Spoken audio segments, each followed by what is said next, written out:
Bismillahirrahmanirrahim. Assalamualaikum warahmatullahi wabarakatuh. Selamat pagi anak-anak. Semoga senantiasa kita semua dalam keadaan sehat walafiat dan tetap semangat walaupun dalam suasana pandemi COVID-19 ini. Seperti biasa, sebelum kita mulai belajar, mari kita berdoa bersama-sama menurut agama dan kepercayaan masing-masing. Berdoa mulai. Selesai. Terima kasih. Pada kesempatan ini Bapak akan melakukan pembelajaran secara daring pada mata pelajaran prakarya, yaitu pada bab 4 tentang pengolahan pangan, hasil peternakan dan perikanan, makanan siap saji.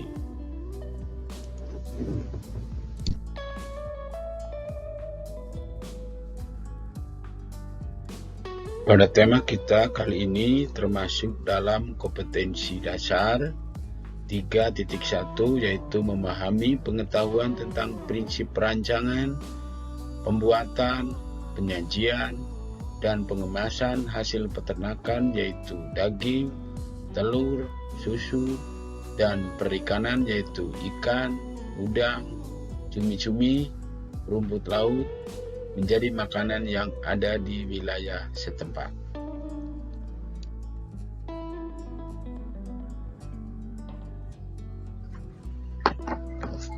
Selanjutnya, tujuan pembelajaran. Diharapkan anak-anak setelah mempelajari pada materi bab ini, siswa diharapkan dapat memahami pengertian pengolahan bahan pangan hasil peternakan, yaitu daging, telur, susu, dan perikanan, yaitu ikan, udang, cumi-cumi, dan rumput laut. Yang kedua, siswa mampu menyampaikan tentang hasil peternakan dan perikanan. Dan yang ketiga, siswa mampu menjelaskan manfaat dari masing-masing bahan pengolahan, peternakan, dan perikanan.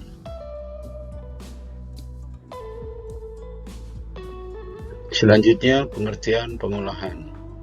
Pengolahan adalah proses mengubah bahan pangan mentah menjadi makanan atau olahan pangan setengah jadi dengan menggunakan metode atau teknik-teknik tertentu. Dengan demikian, mengapa perlu dilakukan pengolahan terhadap hasil peternakan dan perikanan? Alasannya, bahan pangan hasil peternakan dan perikanan yang masih mentah memiliki kandungan air yang tinggi sehingga dapat membuat bahan pangan tersebut menjadi mudah cepat rusak. Oleh karena itu, dilakukan pengolahan yang bertujuan untuk memperlambat kerusakan yang diakibatkan reaksi biokimiawi dengan tujuan untuk menghasilkan produk olahan secara sensorik dengan aroma, rasa, dan tekstur dengan memiliki bentuk yang menarik dan bernilai gizi tinggi.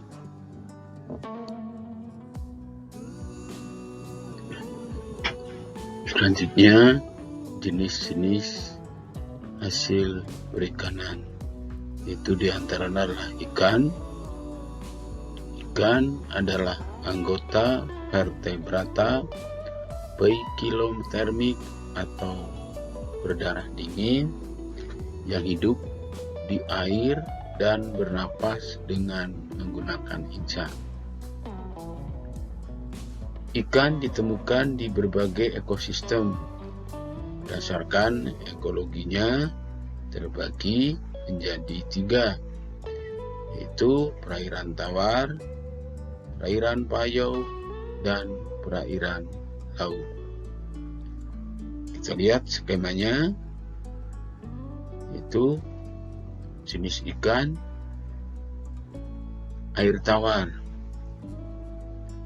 Ikan yang menghabiskan sebagian atau seluruh hidupnya di air seperti sungai dan danau. Contohnya ikan lele, ikan mas, maupun ikan bawal. Selanjutnya, jenis ikan air payau.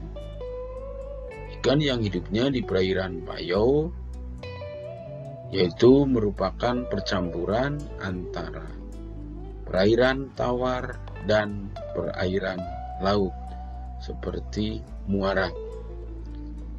Kadar garam dalam perairan tersebut berkisar 5-29 ppm. Contohnya ikan bandeng, ikan kakap.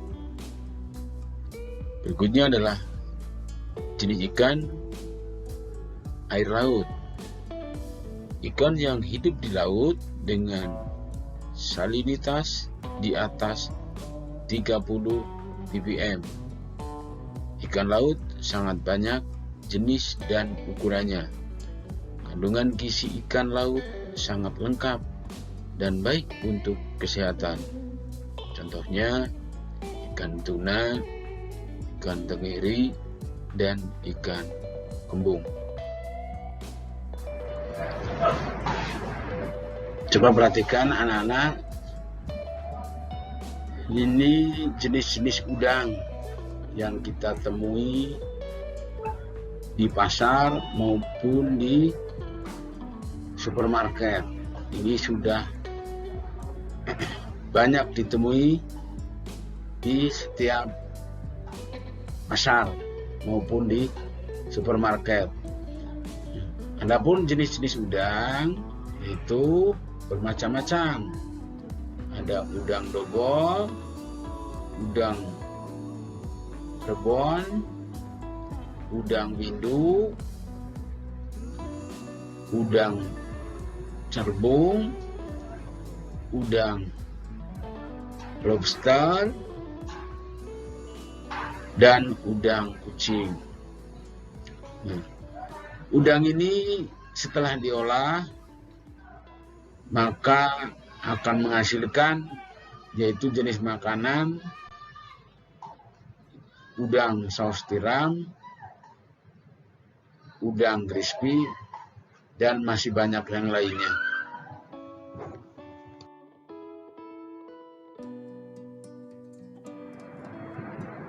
Kemudian cumi-cumi. Nah, cumi-cumi ada beberapa jenis, yaitu cumi-cumi sotong, cumi-cumi karang, cumi-cumi belakutang. Bentuk cumi-cumi adalah silinder kerucut memanjang dengan warna bening kaca transparan, disertai warna-warna lainnya seperti ungu, merah, dan kuning, sesuai kamuflase tempat cumi-cumi tinggal. Memiliki 10 tangan-tangan yang panjang dan bermangkuk penghisap yang berguna untuk menjerat mangsanya. Ini adalah jenis-jenis cumi-cumi. Nah, setelah diolah maka akan menghasilkan jenis makanan cumi-cumi crispy, cumi-cumi pedas, jenis lainnya. Rumput laut. Rumput laut adalah alga makroskopik yang hidup di perairan layaknya alga lainnya. Rumput laut tidak memiliki akar, batang, dan daun sejati.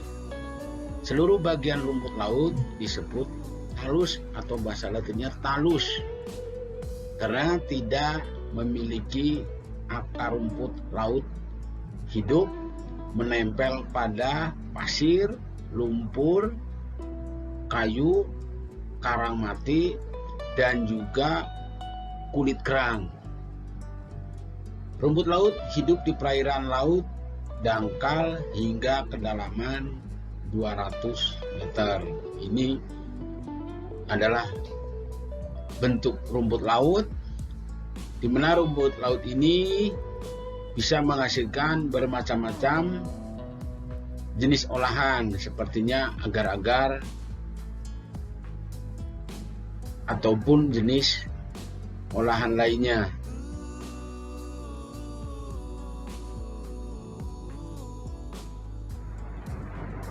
Selanjutnya, bagian C adalah jenis-jenis hasil peternakan.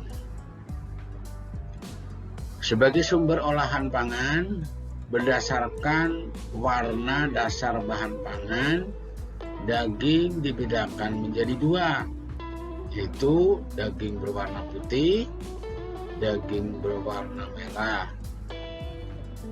Adapun daging berwarna putih umumnya dari unggas seperti ayam kampung, ayam broiler, bebek maupun burung. Sedangkan daging berwarna merah berasal dari hewan berkaki empat seperti sapi, kambing, kerbau maupun babi.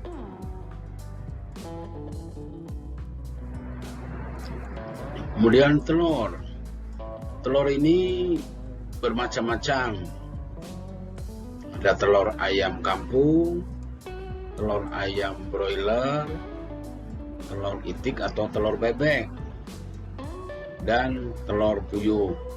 Nah, telur ini bisa diolah menjadi jenis makanan, misalnya berupa telur balado ataupun telur dadar.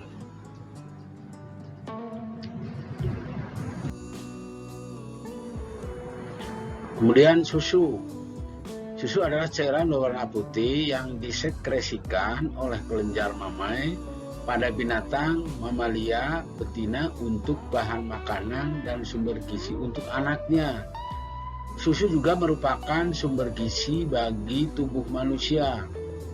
Hewan-hewan ternak mamalia lainnya penghasil susu selain sapi yang biasa dikonsumsi oleh manusia, contohnya kambing, domba, kerbau, unta, dan kuda. Nah, jenis susu ini bisa diolah menjadi jenis makanan yogurt atau juga keju.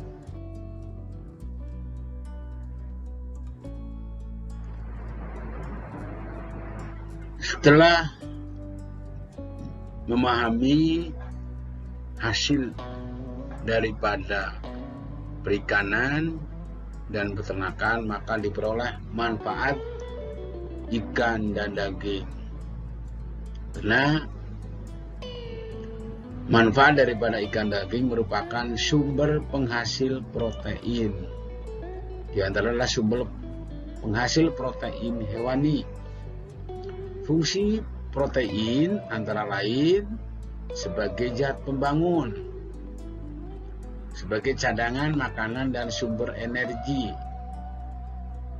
sebagai sintesis antibodi atau kekebalan, hormon dan enzim,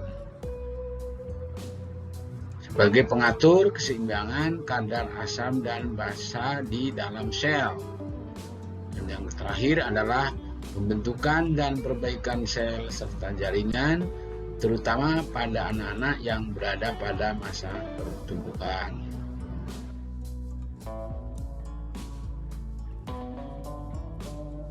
Nah, sampai di sini pada mata pelajaran prakarya. Semoga apa yang Bapak ajarkan bisa dipahami dan diterima pada anak-anak hebat semua. Sampai jumpa pada pertemuan berikutnya. Terima kasih.